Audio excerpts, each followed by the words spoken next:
Hello everyone, मैं शिवम शर्मा स्वागत करता हूं आपके अपने all about physical education channel में। तो चलिए शुरू करते हैं।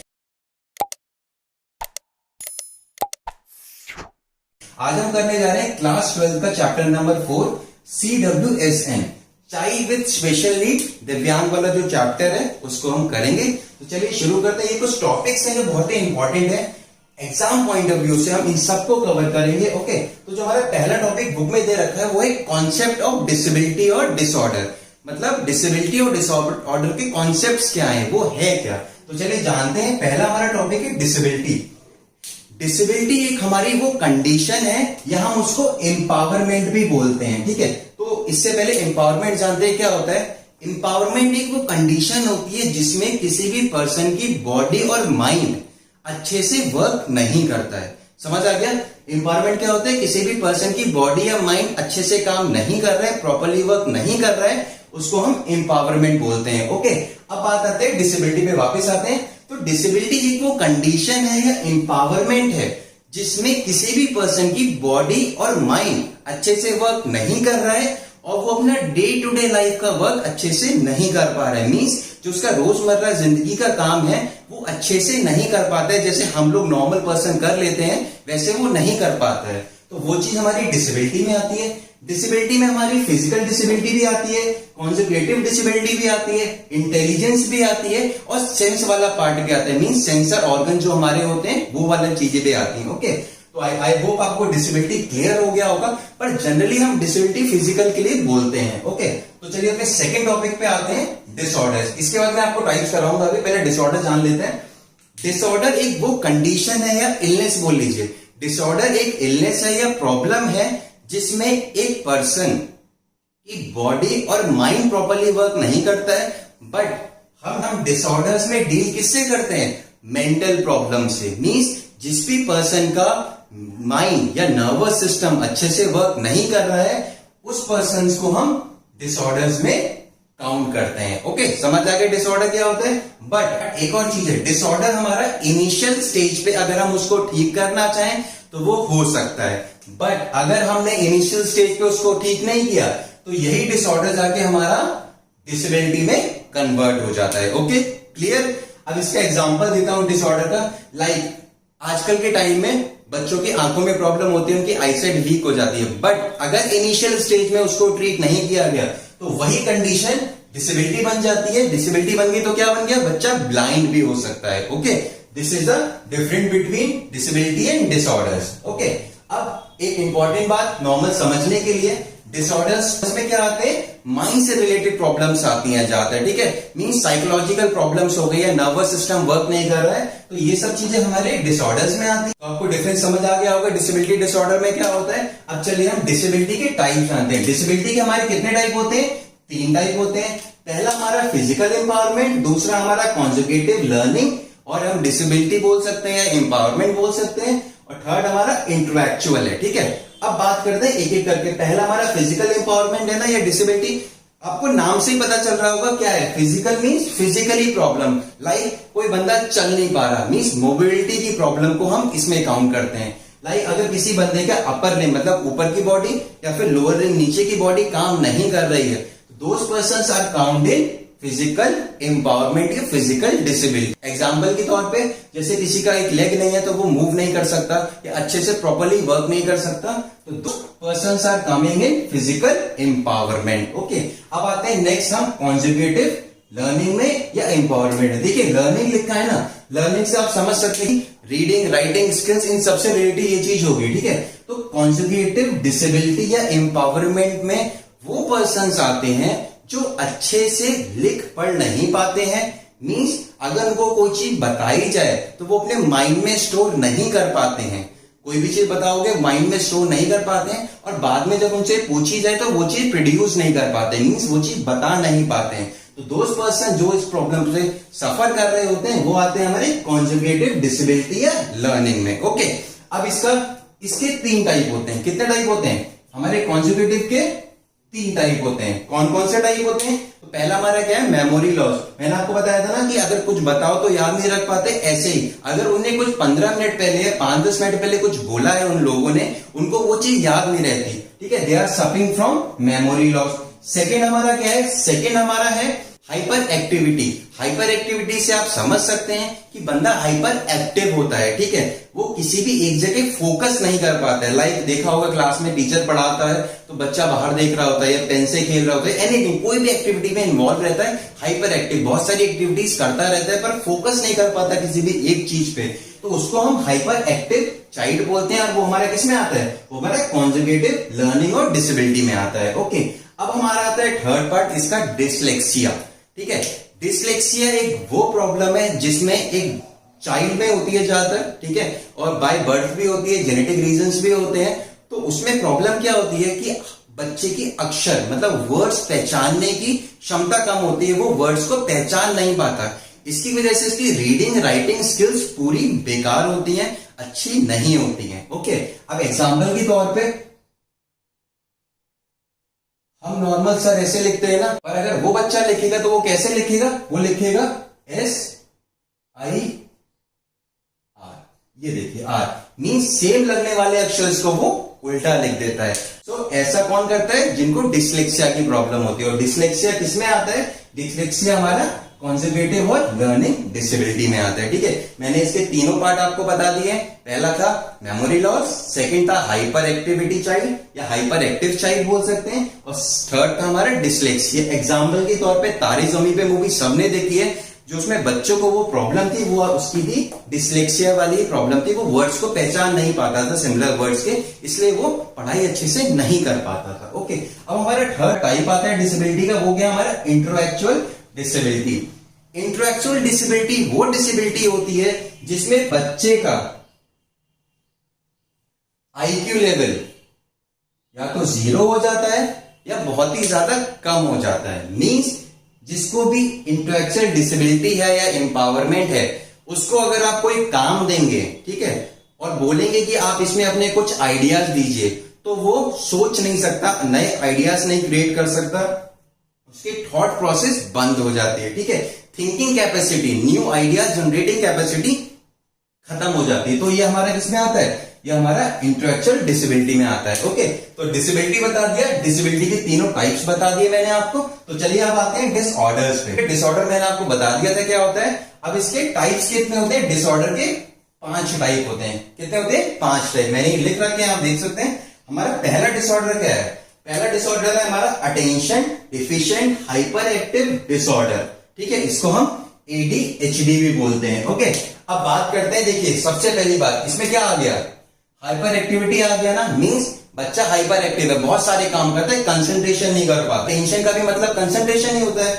मींस अगर एक बच्चा किसी भी एक काम पे फोकस नहीं कर पा रहा है, ठीक है, अपना ध्यान नहीं लगा पा रहा है, हाइपर एक्टिव है, बहुत सारे काम अलग अलग कर रहा है पर एक चीज पे फोकस नहीं कर पा रहा, तो वो बच्चे हमारे, वो लोग हमारे attention deficient hyper active disorder जो ADHD है उसमें आता है। ओके, एक मिनट रुकिएगा, इससे पहले इसके जो हम कॉजेज जान लेते हैं कि डिसेबिलिटी और डिसऑर्डर्स के कॉजेज क्या होते हैं। ठीक है बेटा, 4 कॉजेज याद कर लीजिए। सबसे पहला जेनेटिक रीजन, हमारी जीन्स में प्रॉब्लम आती है ड्यू टू एक्स रेज। कौन सी रेज के जरिए? एक्स रेज के जरिए। ठीक है, दूसरा हमारा है माइंड डेवलपमेंट। ठीक है, बच्चे का अगर माइंड अच्छे से डेवलप नहीं होगा तो उसको ये सारी प्रॉब्लम्स आएंगी। तीसरा हो गया न्यूट्रिशन, अगर अच्छा न्यूट्रिशन नहीं मिला होगा तब भी बच्चे को डिफॉर्मिटी या डिसेबिलिटीज हो सकती हैं, बाय बर्थ बोल सकते हैं आप उस चीज को। ठीक है, और फोर्थ हमारा क्या हो गया? बेटर एनवायरनमेंट, अगर उसको एक अच्छा एनवायरनमेंट नहीं दिया जाता है तो बच्चे को डिसेबिलिटी और डिसऑर्डर्स हो सकते हैं। और पांचवा एक हम कहते हैं unknown case. Unknown case means during their life, ठीक है, ड्यूरिंग देयर लाइफ एक्सीडेंट्स भी होते हैं, आपको पता है। तो due to the accidents disability हो सकती है। मींस एक्सीडेंट हुआ, पैर टूट गया तो वो चल नहीं सकता, तो वो डिसेबिलिटी में काउंट हो जाती है। ठीक है, अब एक चीज और बताना है, जो डिसेबिलिटी होती है वो या तो बाय बर्थ होती है, ठीक है, या ड्यूरिंग द लाइफ हो सकती है। ड्यूरिंग द लाइफ कैसे? एक्सीडेंट से हो सकती है। और बाय बर्थ क्या होता है? प्रेगनेंसी के टाइम पे प्रॉपर न्यूट्रिशन नहीं देना माँ को, या फिर एक्सरेज वगैरह की प्रॉब्लम से ये चीज हो सकती है, जेनेटिक प्रॉब्लम। ओके, तो चलिए मूविंग फॉरवर्ड हम अपने टॉपिक पे आते हैं, ADHD। ठीक है, attention deficient hyper activity disorder. इसमें बता दिया था फोकस नहीं कर पाते हैं किसी भी चीज पे बच्चा, और हाइपर एक्टिव होता है, बहुत सारे काम करता रहता है तो वो बच्चे या वो पर्सन इसमें आते हैं, ठीक है, किसमें आते हैं, एडीएचडी में आते हैं। ओके, अब इसके कॉजेज क्या होते हैं, इसके कॉजेज होते हैं जेनेटिक रीजन, दूसरा हमारा हो गया इन्वायरमेंट, तीसरा हमारा हो गया ब्रेन इंजरी, ठीक है, ब्रेन इंजरी, क्योंकि जो हमारा एडीएचडी होता है ये मेनली नर्वस सिस्टम प्रॉब्लम होती है। क्या होती है, nervous system, due to the problem in the nervous system, ठीक है, बच्चे को अटेंशन फोकस नहीं कर पाता है किसी भी चीज पे। ओके, तो चलिए मैंने आपको बता दिया जेनेटिक रीजन हो गया, एक अपना इन्वायरमेंट हो गया, और एक अपना ब्रेन इंजरी हो गया, और एक अपना ट्रॉमा हो गया। ये कॉजेज होते हैं एडीएचडी के। अब चलिए अपने सेकंड पे आते हैं। ये हमारा क्या है, ये हमारा सेंसरी प्रोसेसिंग डिसऑर्डर, एसपीडी जिसको बोलते हैं। सेंसरी मीन्स वर्क किस पे कर रहा है, सेंस पे कर रहा है, मीन्स सेंस ऑर्गन्स पे हम बात कर रहे हैं इस पे। तो सेंस ऑर्गन्स पे क्या होता है, जो भी हमारे बॉडी के सेंस ऑर्गन्स हैं वो प्रॉपरली वर्क नहीं करते हैं, या फिर अगर वो सिग्नल माइंड को भेज रहे हैं तो माइंड उन सिग्नल को कैच करने पे या प्रोड्यूस करने पे ट्रबल कर रहा है, प्रॉब्लम क्रिएट होती है, ठीक है। तो उन बच्चों को हम या पर्संस को हम एसपीडी में लाते हैं, ठीक है, सेंसरी प्रोसेसिंग डिसऑर्डर, जिनके सेंस ऑर्गन्स अच्छे से वर्क नहीं करते हैं उसको हम एसपीडी में लाते हैं। इसके कॉजेस क्या हो सकते हैं, same genetic, better environment, brain injury. Okay, क्या हो गया, ब्रेन इंजरी। अब आते हैं अपने थर्ड टॉपिक पे जो कि है ASD, autism spectrum disorder. Autism spectrum disorder हमारा वो डिसऑर्डर है जिसमें ज्यादातर डिसऑर्डर कवर होते हैं, ठीक है, बहुत सारे डिसऑर्डर एक साथ कवर होते, किसमें होते हैं, ऑटिज्म स्पेक्ट्रम डिसऑर्डर। पर इसमें एक कॉमन बात है, इसमें बच्चा फेस करता है कम्युनिकेशन प्रॉब्लम से, मींस सोशल जो एनवायरनमेंट होता है उसमें वो एग्जिस्ट नहीं कर पाता है, लोगों से बात नहीं कर पाता है, अगर ग्रुप में बैठा है तो अपने आप को रिप्रेजेंट नहीं कर पाता है, मींस कम्युनिकेशन प्रॉब्लम हो रही है। तो जिन भी बच्चों को कम्युनिकेशन प्रॉब्लम होती है वो हमारे एडीएचडी में आते हैं, ठीक है। अब इसका भी जो कॉजेस की बात करें तो इन्वायरमेंट हो गया, जेनेटिक्स भी हो सकता है, और due to any psychological social problem भी हो सकता है। ओके, अब आते हैं अपने फोर्थ पे। जो हमारा फोर्थ डिसऑर्डर है वो ओडीडी है, ठीक है। ओडीडी क्या होता है, इसमें वो बच्चे, स्पेशली बच्चों का है, ठीक है, इसमें वो बच्चे आते हैं जो छोटी छोटी बात पे बहुत एग्रेसिव हो जाते हैं, गुस्सा करने लगते हैं, ठीक है, क्या होते हैं, एग्रेसिव या गुस्सा करने लगते हैं, तो वो बच्चे ओडीडी में आते हैं, ठीक है। अब इसका अगर हम कॉजेज जाने तो कॉजेज इसका सेम ही है, जेनेटिक रीजन भी हो सकता है, इन्वायरमेंट भी हो सकता है, और साइकोलॉजिकल कोई भी सोशली साइकोलॉजिकल चेंज भी हो सकता है। ओके, अब आते हैं हम अपने फिफ्थ पे। फिफ्थ हमारा क्या है, ओसीडी, ऑब्सेसिव कंपल्सिव डिसऑर्डर। आजकल के टाइम पे बहुत लोग को रिसेंटली हो रहा है क्योंकि कोविड-19 चल रहा है, आपको पता है, ठीक है। इसमें क्या होता है, आदत होती है कंटिन्यूअसली एक काम करने की, ठीक है, मींस माइंड सोचता रहता है कि मैंने ये काम नहीं किया है पर हमने वो चीज कर ली होती है। लाइक एग्जांपल देता हूं आपको, कुछ लोगों को हाथ धोने की कंटिन्यूअसली आदत है कि वो जाते हैं बार बार वही चीज करते हैं, हाथ धोते रहते हैं, रात में लॉक लगाते हैं गेट पे पर बार बार जाके लॉक चेक करते हैं, ठीक है। तो ऐसे लोग जो रिपीटिशन काम करते रहते हैं, एक ही चीज को बार बार रिपीटेडली करते रहते हैं, वो हमारे किस में आते हैं, वो हमारे ओसीडी में आते हैं, ठीक है। तो यही कुछ हमारे डिसऑर्डर्स हैं। एग्जाम पॉइंट ऑफ व्यू से बेटा बहुत ही ज्यादा इंपॉर्टेंट है ये डिसऑर्डर्स। आप सबको पता है कि सीबीएसई ने सिलेबस कम कर दिया, ठीक है। तो इस चैप्टर में सबसे इंपॉर्टेंट अगर आप बात मैं करूं आपके लिए तो ये जो डिसऑर्डर्स हैं ये सबसे इंपॉर्टेंट है, ठीक है। अब बात आती है इन सबके मैनेजमेंट की, कि हमने कॉजेस तो जान लिया कि ये कैसे हुए हैं, पर अगर मैनेजमेंट की बात करें कि इनको हम ठीक कैसे करें, ठीक है, क्योंकि डिसऑर्डर्स है, डिसेबिलिटी तो नहीं है ना, डिसेबिलिटी की बहुत कम चांसेस हुए कि वो ठीक हो, पर डिसऑर्डर्स के चांसेस होते हैं कि वो ठीक हो जाए अगर हम उसको इनिशियल स्टेज में गेस कर सकें। ओके, अब बात करते हैं हम इनके मैनेजमेंट की। इन सबके मैनेजमेंट की बात करें तो तीन चीजें याद कर लीजिए मैनेजमेंट के लिए, सबके लिए सेम है। पहला, बेटर लाइफस्टाइल, जो हमारा डेली रूटीन का लाइफस्टाइल है वो अच्छा होना चाहिए। दूसरा, योगा, ठीक है, योगा हमें अपनी लाइफ में इन्वॉल्व करना चाहिए, मेडिटेशन इन्वॉल्व करना चाहिए। और जो हमारा तीसरा है अच्छा एनवायरनमेंट, गुड एनवायरनमेंट में हमें रहना चाहिए, ठीक है। तो ये भी हो गया, आपके डिसऑर्डर्स भी हो गया, डिसऑर्डर्स के आपके पांचों टाइप भी हो गए, ठीक है, मैनेजमेंट भी बता दिया मैंने, कॉजेस भी बता दिए, ठीक है। अब बात करते हैं डिसेबिलिटी एटिकेट्स, ठीक है। तो डिसेबिलिटी तो आपको पता है क्या, एटिकेट्स बराबरी, ठीक है, मीन्स सबसे इक्वली बिहेव करने को एटिकेट्स बोलते हैं। ठीक है, अब इसके कुछ 4 टॉपिक्स मैंने लिखे हुए हैं कि क्या होते हैं। देखिए, जब भी कोई भी बंदा डिसेबल है ना, उससे आप टॉक डायरेक्टली। कोई भी पर्सन डिसेबल है उससे हमें डायरेक्टली बात करनी चाहिए। ठीक है, ताकि उसको इंफीरियर फील ना हो, मीन्स उसको बुरा ना लगे, उसको ये ना लगे कि मैं इस चीज के कैपेबल नहीं हूं, इसलिए मेरे को इस तरीके से बात किया जा रहा है। टॉकिंग डायरेक्टली मतलब किसी मीडिएटर, मतलब किसी को बीच में लाके या किसी चीज के द्वारा उससे बात ना किया जाए, इसको हम क्या कहते हैं, टॉकिंग डायरेक्टली। सबसे पहला स्टेप। दूसरा हमारा स्टेप क्या है? दूसरा हमारा स्टेप है ऑफर टू शेक हैंड। ठीक है, जो लोग हाथ मिला सकते हैं डिसेबल पर्सन, चाहे वो चेयर पे बैठे हो, आप उनसे हाथ मिलाइए। मीन्स आप जैसे नॉर्मल बंदों से मिलते हैं ना, आपको वैसे ही उनसे बिहेव करना है और वैसे ही उनसे मिलना है। ठीक है, अब इसके बाद में आते हैं, हमारा थर्ड है ask before you help. Like देखा होगा, डिसेबल पर्सन है, कोई भी प्रॉब्लम वाला पर्सन होता है, दिव्यांग होता है, आप जाके सीधा हेल्प करने लगते हैं। ठीक है, आपकी सोच अच्छी है बट उसको उस चीज से इंफीरियर फील होता है, तो हमें हमेशा हेल्प करने से पहले पूछना चाहिए कैन आई हेल्प यू। ठीक है, अब आता है फोर्थ में हमारा है लिसन देम केयरफुली।